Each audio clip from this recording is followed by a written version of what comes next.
Where are all the good men? They ask. I can't find a good man, they say. Oh, really? Well, check this out.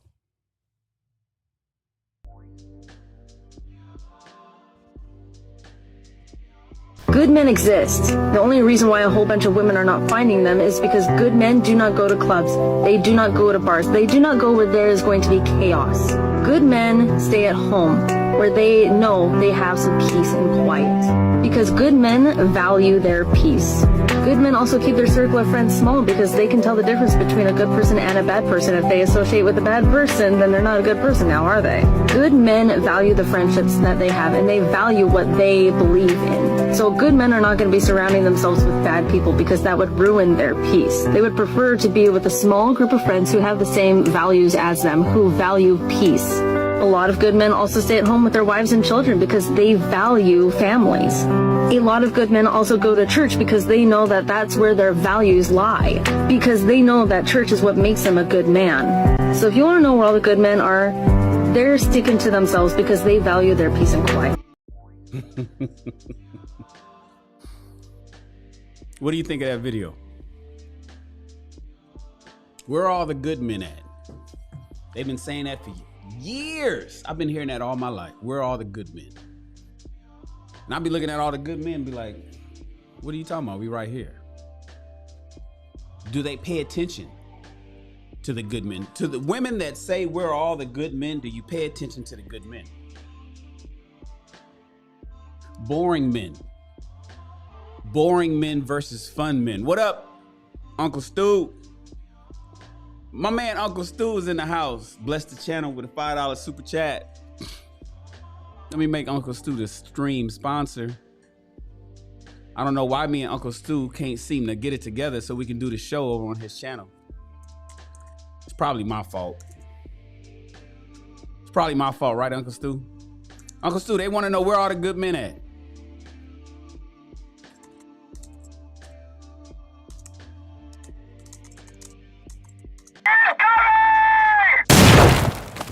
Uncle Stu, where are all the good men at is the question that these women are asking. And we keep telling them, we right here. Lakeisha is in the house. Thank you for throwing up your ones, Lakeisha. Where's all the good men? The boring men versus the fun men. You see, I get it. I understand that women want the bad guy. Life on the fast lane is attractive. I get it.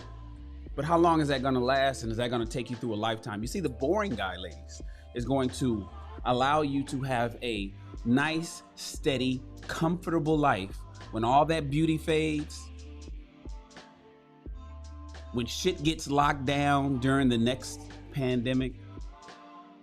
That boring guy is going to see you through.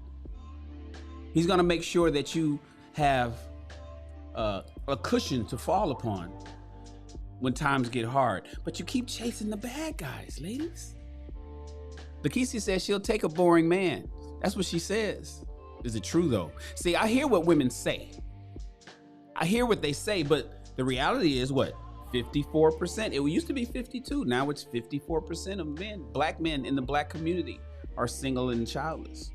Why aren't these men with women? Oh, they don't want them. No, they want women. By and large, the numbers show. We've already panned this out. Men want, average men want average women. The reality is most of these men are boring.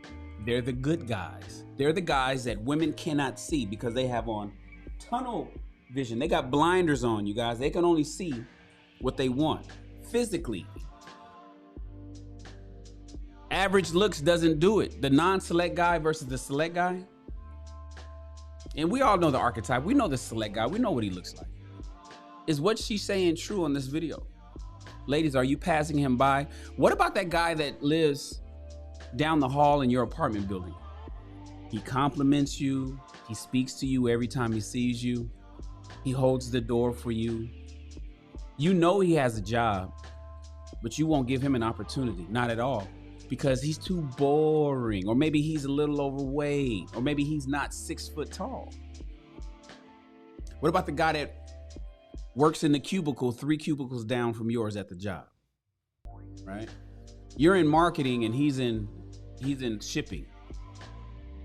You won't give him an opportunity either because, maybe, he doesn't keep his hair cut as fresh as you like.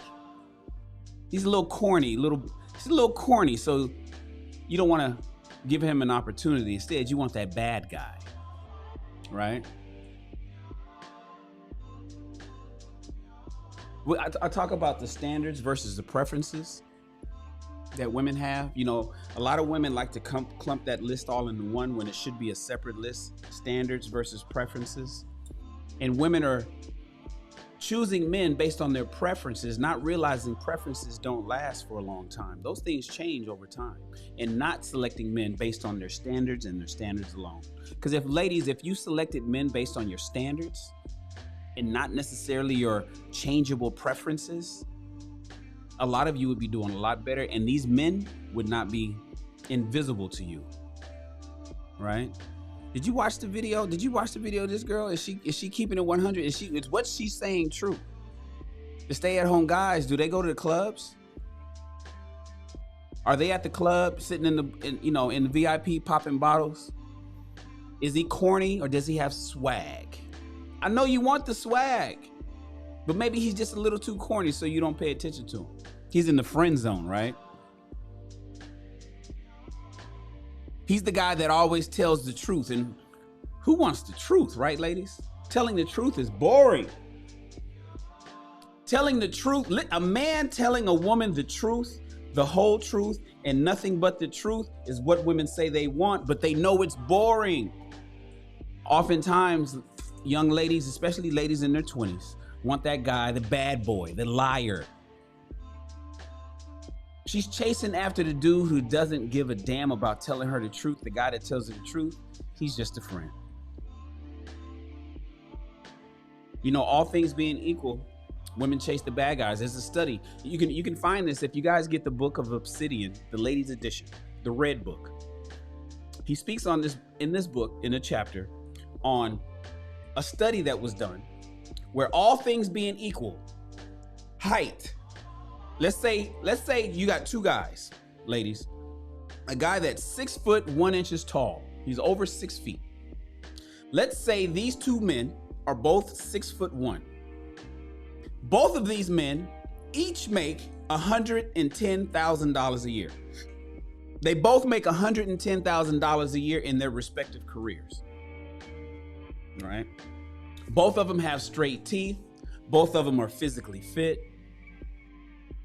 Both of them are same complexion. They both have a bald head and a beard. If one guy is completely corny and nerdy, and he's a select guy, and the other guy is a little edgy. He's a little edgy. Maybe he rides a motorcycle.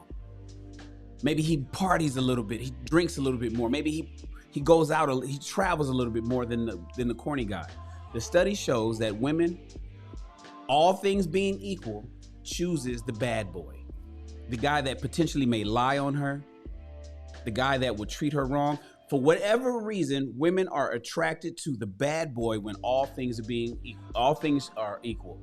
Height, looks, income. But you got one guy that wears polo shirts and tucks his shirt in and wears khaki slacks, and the other guy, he got swag.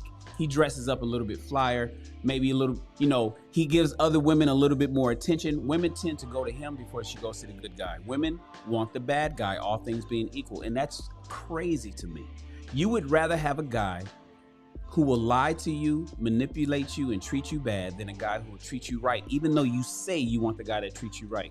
Oftentimes, you don't realize this and you don't switch this standard until later on, which is really just a preference because standards don't change. You don't switch this preference until you get over 30 when it's too late. Ladies, it's too late. The man that's there for you, taking care of you and doing the things that you need for him to do, he gets manipulated. You cheat on him. You're busy texting and chasing after the guy that doesn't even fucking check for you. Ladies, I'm sorry. It is what it is. I'm just here to save you some heartache, headache, money, and time, because the truth is that the boring brother, for most of you ladies, notable exceptions notwithstanding, is the single best option you'll ever get. So you need to select his ass as soon as possible. I know you think you have infinite options. I know that you think that you can just pick a man off the man tree when you get nice and older.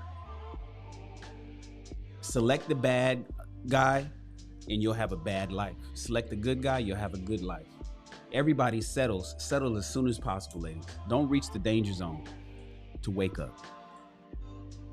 I appreciate each and every one of you guys, and I'll see you on the next one. Hoorah.